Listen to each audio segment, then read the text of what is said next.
বাংলাদেশে কোনো রাজনৈতিক দল আজ পর্যন্ত বা কোনো চিন্তাবিদ সুশীল আজ অবধি সাধারণ জনগণকে মেজরিটি হিসেবে দেখেননি। 50 বছর পার হয়ে গেছে, কিন্তু সাধারণ জনগণকে ভেবেছে তার চিন্তা এত বড় যে আমার চিন্তাকে সবাই প্রভাবিত হয়ে যাবে, মানে আমি যা বুঝবো সাধারণ জনগণ সেটাই বুঝতে হবে, না বুঝলে ওরা মূর্খ। যেমন এর আগে জামাত ট্যাগ করা হতো, 71-এর বিদ্রোহী মানে মুক্তিযুদ্ধ বিরোধী ট্যাগ লাগানো হতো। সেই ট্যাগ লাগানো থেকে শুরু করে এখন যেটা হয়েছে যে আগে কেমন আগে কোথায় ছিলেন কিংবা তুমি লাল বদর কিনা, দুটোই খারাপ। আপনি আপনার জায়গা থেকে প্রতিবাদ করেছেন, আমি জুলাইতে আমার জায়গা থেকে প্রতিবাদ করেছি যে এটা অন্যায়। জুলাইয়ের পলায়ন সমগ্র বাংলাদেশের ইতিহাস মনে করে দিবে যে ছাত্র জনতা বাংলাদেশের মাটিতে আর কোনো ফ্যাসিস্টের স্থান হতে দেবে না।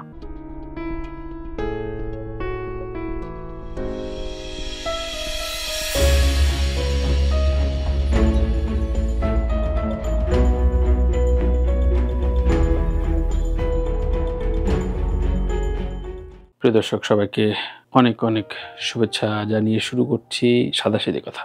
সাদাসিধে কথায় মূলত আমি একেবারে আমার মনের কথাগুলো ব্যক্ত করি, যা আমার ডায়েরিতে লেখার মতো কোনো সাবজেক্ট। ডায়েরিতে মানুষ কি লেখে, যা যখন ঠিক তাৎক্ষণিক অনুভব, সেটি আমার একান্ত ব্যক্তিমত হিসেবেই সেটি লেখা হয়। তেমনি ডিজিটাল প্ল্যাটফর্মে আমি আমার সেই সোশ্যাল মিডিয়াতে আমি সেই কথাগুলো প্রকাশ করি। আজ কিছু বিষয় ক্ল্যারিফাই করব, যা হয়তো আমার জন্য বা আমার রাজনৈতিক আদর্শ বা দর্শনের জন্য খুব জরুরি। দেখুন, আমি প্রতিটা পর্বে এর আগেও বলেছি যে প্রত্যেকটা মানুষ তার নিজস্ব বিবেক বিবেচনায় বসবাস করে এবং প্রত্যেকটা মানুষের একটা রাজনৈতিক দর্শন বা রাজনীতির প্রতি তার একটা আস্থা বা অনাস্থা থাকে, আমারও রয়েছে। তেমনি একটি দেশে সবচেয়ে বেশি সংখ্যাগরিষ্ঠ কারা বলেন তো? সবচেয়ে বেশি মাইনরিটি কারা বা মেজরিটি কারা? মেজরিটি হচ্ছে সাধারণ জনগণ। কিন্তু আমরা রাজনীতিবিদ, কূটনীতিক, সাংবাদিক বা নানান শ্রেণীভেদে আমরা সাধারণ মানুষকে সবচেয়ে মাইনর ভাবি। সাধারণ মানুষের অনেক বড় পাওয়ার থাকে, যারা মানে এটা সুইং ভোটার বলতে পারেন, সুইং মানসিকতা বলতে পারেন, কিন্তু সাধারণ মানুষ তার খাওয়া, ঘুম এবং চিকিৎসা, মৌলিক 5টি চাহিদা তারা পূরণ করতে একটি রাষ্ট্রে বসবাস করে এবং সেই রাষ্ট্রের প্রতি তার চাওয়া, প্রত্যাশা, প্রাপ্তি বা না পেলে অপ্রাপ্তি বা হাহাকারে জন্ম হয়। কিন্তু দুর্ভাগ্যজনক হলেও এটা সত্য যে বাংলাদেশে কোনো রাজনৈতিক দল আজ পর্যন্ত বা কোনো চিন্তাবিদ সুশীল আজ অবধি সাধারণ জনগণকে মেজরিটি হিসেবে দেখেননি। 50 বছর পার হয়ে গেছে, কিন্তু সাধারণ জনগণকে ভেবেছে তার চিন্তা এত বড় যে আমার চিন্তাকে সবাই প্রভাবিত হয়ে যাবে, মানে আমি যা বুঝবো সাধারণ জনগণ সেটাই বুঝতে হবে, না বুঝলে ওরা মূর্খ।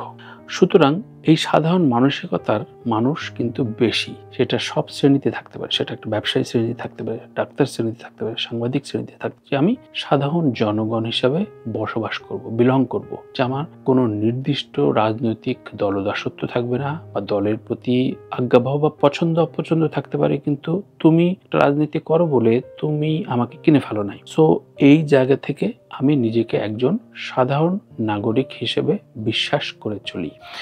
বাংলাদেশে আমি একজন সাধারণ নাগরিক হিসেবে বিলং করি।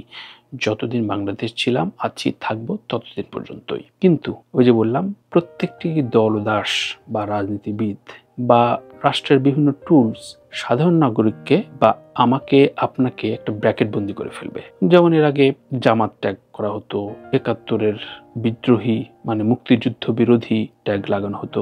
সেই ট্যাগ লাগানো থেকে শুরু করে এখন যেটা হয়েছে যে আগে কেমন আগে কোথায় ছিলেন কিংবা তুমি লাল বদর কিনা, দুটোই খারাপ। আপনি আপনার জায়গা থেকে প্রতিবাদ করেছেন, আমি জুলাইতে আমার জায়গা থেকে প্রতিবাদ করেছি যে এটা অন্যায়। যখন ইডেন কলেজ থেকে ঢাকা কলেজ অবধি সেই মেয়েটি চোখে মুখে রক্ত, চশমা ভেঙে যাওয়া, কুঁজো হয়ে ছবিটি যেদিন সবাই দেখেছে, সবার বিবেকে নাড়া দিয়েছে এবং সেই বিবেকের নাড়া দেওয়া থেকে মানুষ প্রতিবাদে লিপ্ত হয়েছে। এর পরবর্তীতে নাহিদকে যখন পেটালো পুলিশ, সেই পেটানো অর্ধনগ্ন অবস্থায় যে দাগটি দেখতে পেল সবাই, আরো ব্যথা পেয়েছে, আরো কষ্ট পেয়েছে যে এভাবে এত অত্যাচার হতে পারে না। তো আমি জুলাই বিপ্লবের এই 1 বছর পূর্তি উপলক্ষে একটি স্ট্যাটাস লিখেছি এবং সেটি আপনাদের সামনে পড়ে শোনাতে চাই। তারপরে আমি আমার ছোট ব্যাখ্যা দিয়ে আজকের সাদাসিধে কথাটা শেষ করব। সো আমি আমার মনোভাব, মনোবৃত্তি এবং আমার নিজস্ব দর্শন প্রকাশ করার অধিকার রাখি। সেই অধিকার থেকে একজন বাংলাদেশী হিসাবে সেটি প্রকাশ করেছি। আমি লিখেছি, আজও বিভেদের অঙ্কেই দূরত্ব এঁকেছে সকলেই, অথচ ঐক্যই তো আমাদের প্রত্যাশাতে ছিল।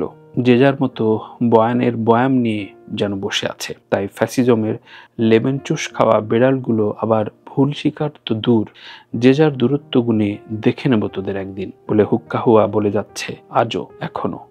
আফসোস আমরা নিজেরা মানবিক যতটা না হতে পেরেছি তার চাইতে বেশি রাজনীতিক হয়ে গেছি।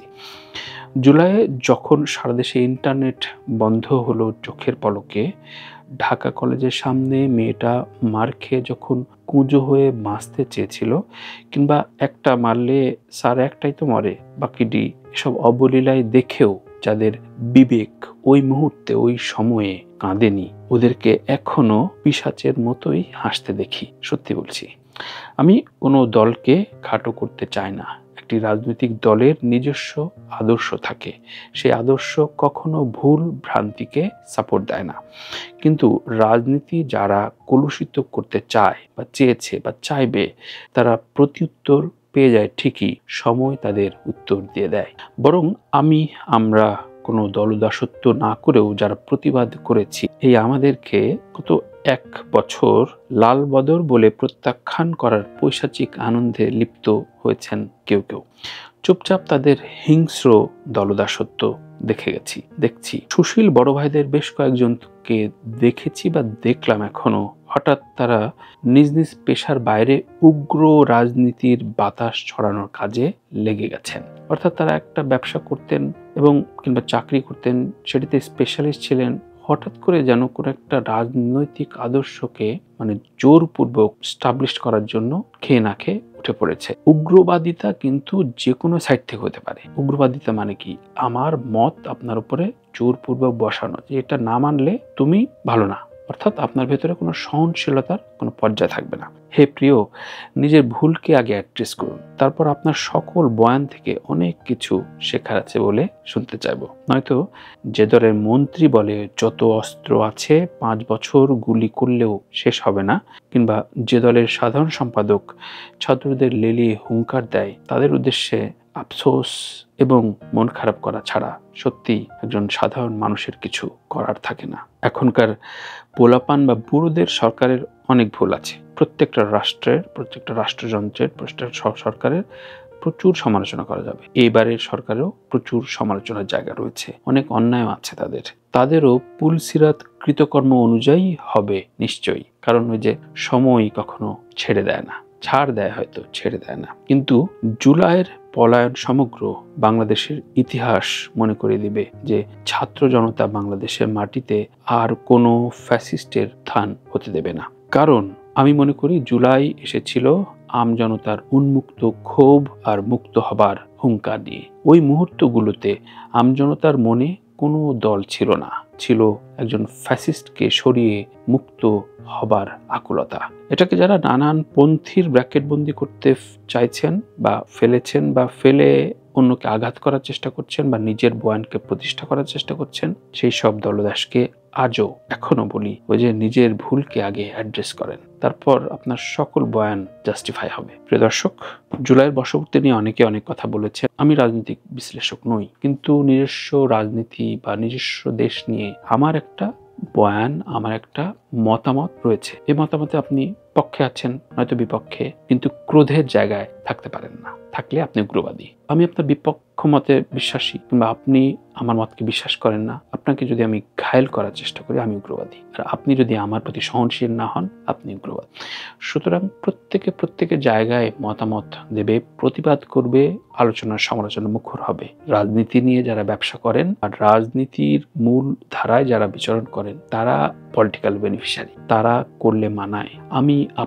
আমরা কোনো ব্র্যাকেটবন্দি নই, কিন্তু কোনো অন্যায় দেখলে, কোনো সুস্পষ্ট অনধিকার চর্চা দেখলে বা অধিকার কেড়ে নেবার মতো অবস্থা দেখলে মন খারাপ হবে, ক্রোধ জাগবে ধীরে ধীরে, তারপর একদিন ফুলে ফেপে উঠে জুলাই তৈরি হয়ে যাবে। তাই জুলাই কোনো রকম ব্র্যাকেটবন্দি ইতিহাসের জন্য হয়নি। জুলাই আম জনতার ক্রোধের জায়গা মিলিয়ে জুলাইয়ের আগমন হয়েছে। এটিকে অনেক ফর্মুলা আপনি একে ব্র্যাকেটবন্দি করতে চেয়েছেন বা চাইবেন, এগুলো হয়তো এনফোর্সমেন্টে ব্যবহার করা হয়েছে, কিন্তু ক্রোধ, সর্বজনীন ক্রোধ, সারা দেশের মানুষের যে নেমে আসা, এই নেমে আসাটা ওই যে বললাম সাধারণ জনগণ যে মেজরিটি, এটা রাজনীতিবিদরা ভুলে যায়, পড়ার শক্তি ভুলে যায়, কিংবা আশপাশের চিন্তাবিদ বা সুশীলরা ভুলে যায় যে সাধারণ জনগণ একটা দেশের সবচেয়ে বড় মেজরিটি। এদের মন থেকে আপনি উঠে গেলে আপনি শেষ। আপনি এদের মনে ক্রোধ জাগালে আপনি ধ্বংস। এদেরকে ভালোবাসলে আপনি রাজা। এদের বুকের ভেতরে ঘৃণা পুষে ফেললে আপনি শেষ। সবাই অনেক অনেক ভালো থাকবেন, ভালো রাখবেন। সহনশীল থাকি আমরা আমাদের মত প্রকাশ করি, কিন্তু মতটা চাপিয়ে না দিই, ক্রোধের জায়গায় তৈরি না করি। এ দেশ আমার, আপনার, আমার বন্ধুর, আমার শত্রুর। আল্লাহ হাফেজ।